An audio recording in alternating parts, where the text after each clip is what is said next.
चुनाव आयोग ये बताए कि उन अधिकारियों के खिलाफ क्या कार्रवाई की है कि जब 18,000 वोट डिलीट हुए थे, उनका बाकायदा एक एक का मैंने एफिडेविट दिया है हर वोटर का, उसके खिलाफ क्या कार्रवाई दी। चुनाव आयोग पर पहली बार उंगली नहीं उठ रही है, कई बार उंगली उठी है और विशेषकर उत्तर प्रदेश के चुनाव को लेकर के कई बार समाजवादी पार्टी ने अपनी बात रखी है।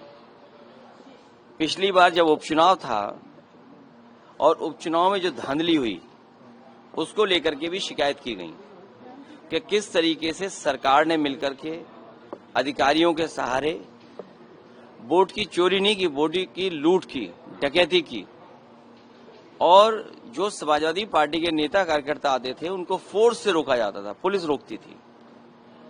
बूथ के अंदर प्राइवेट ड्रेस में पुलिस वोट डाल रही थी।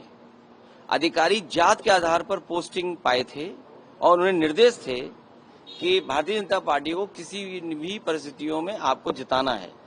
हमारे पास बगल में अवधेश प्रसाद जी खड़े हैं, सांसद हैं अयोध्या के, इनकी खुद की विधानसभा में चुनाव चल रहा था। इतना भारतीय जनता पार्टी को कभी भी उस विधानसभा में वोट नहीं मिला। जीत हार अलग होती है, लेकिन इतना वोट पार्टी को कभी नहीं मिला। लेकिन बेईमानी कर करके बड़े पैमाने पे हर बूथ पर जात के आधार पर अधिकारी लगा करके, जात के आधार पर पोस्टिंग दिलवा करके वोट की लूट की गई थी। और उससे पहले 2022 के चुनाव में जब समाजवादी पार्टी ने, और मैंने खुद आरोप लगाया था कि जानबूझ करके समाजवादी पार्टी को वोट काटे गए, डिलीट किए गए, तो चुनाव आयोग ने नोटिस दिया। नोटिस के जवाब में मैंने 18,000 ऐसे वोट जो डिलीट कर दिए गए थे, 2019 में उन्होंने वोट डाला था, 2022 में डिलीटेड हो गए थे और जबकि वो वहां मौजूद थे, वो 18,000 वोट की हमने सूची दी थी। आज तक चुनाव आयोग ने कोई कार्रवाई नहीं की। कम से कम आज तो बताए कि चुनाव आयोग ने क्या कार्रवाई की है। क्या वो भी जो दोषी थे उनके अधिकारियों के खिलाफ कोई कार्रवाई की गई हो। एक तस्वीर है जिसमें पुलिस का अधिकारी सीधा रिवॉल्वर तान करके रोक रहा है वोटर्स को। रामपुर में जब घटना हुई तब भी हम लोगों ने शिकायत की कि रामपुर में किस तरीके से वोट रोके गए, लोगों को घर से नहीं निकलने दिया। वो वीडियो विजुअल्स है सबके पास, लेकिन कोई कार्रवाई नहीं हुई।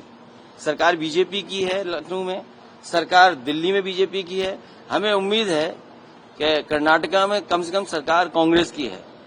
ऐसे अधिकारी जिन्होंने वोट चोरी कराई है, वो बीएलओ हों, एसडीएम स्तर के हों, जिलाधिकारी के स्तर के हों, उत्तर प्रदेश में सरकार होती तो हम लोग कार्रवाई करते उन अधिकारियों पे। हमें उम्मीद है कि कांग्रेस पार्टी उन तमाम अधिकारियों के खिलाफ जिन्होंने वोट चोरी करके वोट चोरी में साथ दिया है, उनके खिलाफ कार्रवाई होगी।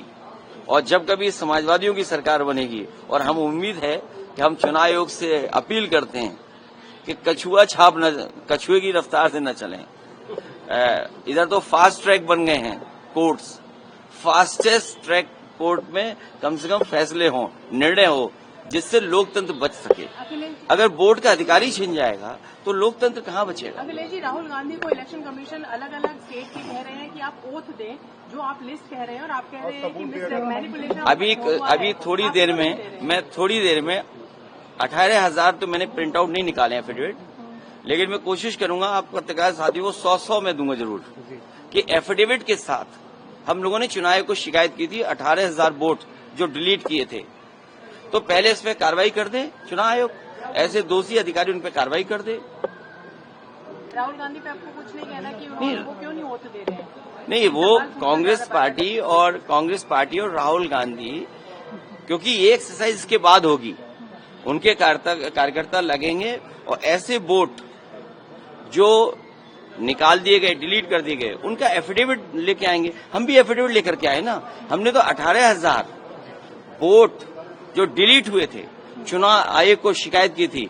चुनाव आयोग ये बताए कि उन अधिकारियों के खिलाफ क्या कार्रवाई की है कि जब 18,000 वोट डिलीट हुए थे, उनका बाकायदा एक एक का मैंने एफिडेविट दिया है हर वोटर का, उसके खिलाफ क्या कार्रवाई दी। अगर उसमें कार्रवाई नहीं हुई है तो कांग्रेस पार्टी के राहुल गांधी पे क्यों आप पूछ रहे हो कार्रवाई होगी कि नहीं होगी। सर, आप लोग अपना नाम भेजेंगे, लिस्ट भेजेंगे, जो 30 लोगों का नाम मांगा गया है। 30 में तो हम होंगे।